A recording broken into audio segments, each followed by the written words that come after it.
Salam Bapak Ibu, saudara-saudari yang dikasihi oleh Tuhan Yesus Kristus. Pada saat ini saya ingin mengajak kita untuk merenungkan salah satu bagian dari khotbah Tuhan Yesus di bukit yang terambil dari Injil Matius pasal yang ke-7 ayat 21 sampai dengan yang ke-23. Tuhan Yesus berkata demikian. Bukan setiap orang yang berseru kepadaku, Tuhan, Tuhan, akan masuk ke dalam kerajaan sorga, melainkan dia yang melakukan kehendak Bapa-Ku yang di sorga. Pada hari terakhir, banyak orang akan berseru kepadaku, Tuhan, Tuhan, bukankah kami bernubuat demi namamu, dan mengusir setan demi namamu, dan mengadakan banyak mujizat demi namamu juga? Pada waktu itulah aku akan berterus terang kepada mereka dan berkata, Aku tidak pernah mengenal kamu, enyahlah daripadaku kamu sekalian pembuat kejahatan. Bagian firman Tuhan yang kita baca ini, saudara, bukan mengajarkan kepada kita bahwa seorang hamba Tuhan yang melakukan mujizat-mujizat dan pekerjaan-pekerjaan ajaib seperti yang dicatat di dalam bagian ini, suatu saat kelak mereka pasti ditolak oleh Tuhan. Oleh karena kalau kita memperhatikan pelayanan para rasul, seperti pelayanan Rasul Petrus, Rasul Paulus, dan murid-murid yang lain, pelayanan mereka disertai dengan tanda-tanda mujizat untuk meneguhkan dan mengabsahkan otoritas kerasulan mereka pada saat itu. Tetapi bagian ini, saudara, ingin mengajarkan kepada kita bahwa orang-orang yang kelihatannya seolah-olah cinta Tuhan, seolah-olah mereka melakukan pelayanan-pelayanan spektakuler yang mengesankan banyak orang, belum tentu, saudara, hidup mereka berkenan dan disukai oleh Tuhan. Ketika kita membaca bagian ini, saudara, maka kita timbul satu pertanyaan.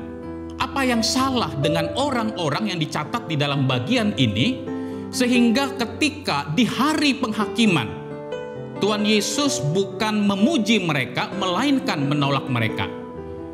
Paling tidak, saudara, kita menemukan ada dua kesalahan besar yang dilakukan oleh orang-orang ini di dalam bagian ini. Yang pertama, saudara, perhatikan ayat yang ke-23.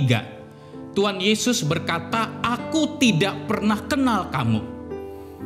Istilah ini, saudara, bukan berarti Yesus tidak pernah melihat mereka atau tidak tahu sama sekali tentang mereka, karena kita percaya Yesus adalah Allah yang Maha Tahu.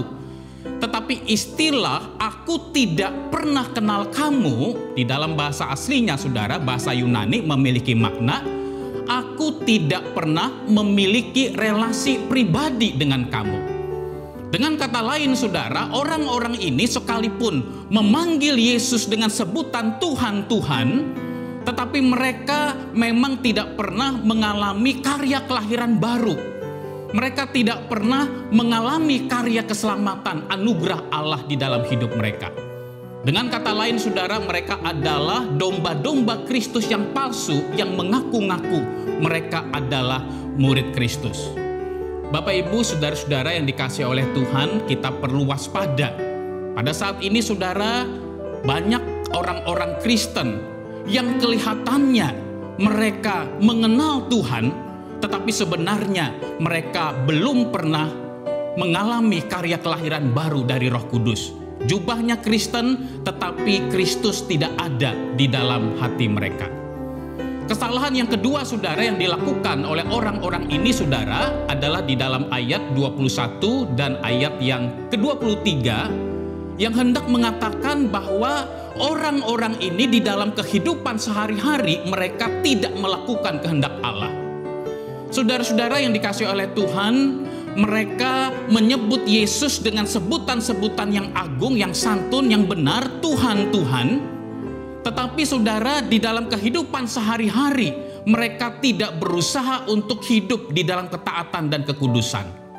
Saudara-saudara, Tuhan Yesus menyebut mereka sebagai orang-orang pembuat kejahatan. Di dalam bahasa aslinya, saudara, memiliki makna bahwa orang-orang ini terus-menerus mengabaikan hukum-hukum Allah di dalam kehidupan mereka sehari-hari. Dengan kata lain saudara, mengabaikan hukum-hukum Allah menjadi sebuah kebiasaan di dalam hidup mereka. Mereka kelihatannya mengesankan banyak orang dengan pelayanan-pelayanan mereka, tetapi sebenarnya hidup mereka tidak membuahkan kekudusan dan ketaatan di hadapan Allah. Di dalam Injil Yohanes pasal yang ke-14 ayat yang ke-15, Tuhan Yesus pernah berkata, "Jikalau kamu mengasihi aku, maka kamu akan menuruti segala perintahku." Yang menjadi ukuran saudara, seberapa besar kasih kita kepada Tuhan adalah seberapa besar ketaatan kita kepada Tuhan.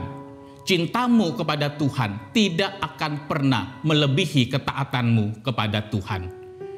Bapak, Ibu, saudara-saudara yang dikasihi oleh Tuhan, salah satu prinsip penting yang diajarkan di dalam bagian ini adalah Tuhan ingin supaya kita bukan saja memiliki pengajaran yang benar, memiliki doktrin yang benar, memiliki perkataan yang benar sekalipun itu baik. Tetapi terlebih lagi Tuhan ingin supaya kita memiliki perilaku yang benar yang berkenan di hatinya. Tuhan Yesus menolong dan menyertai kita di dalam kehidupan kita sehari-hari. Amin.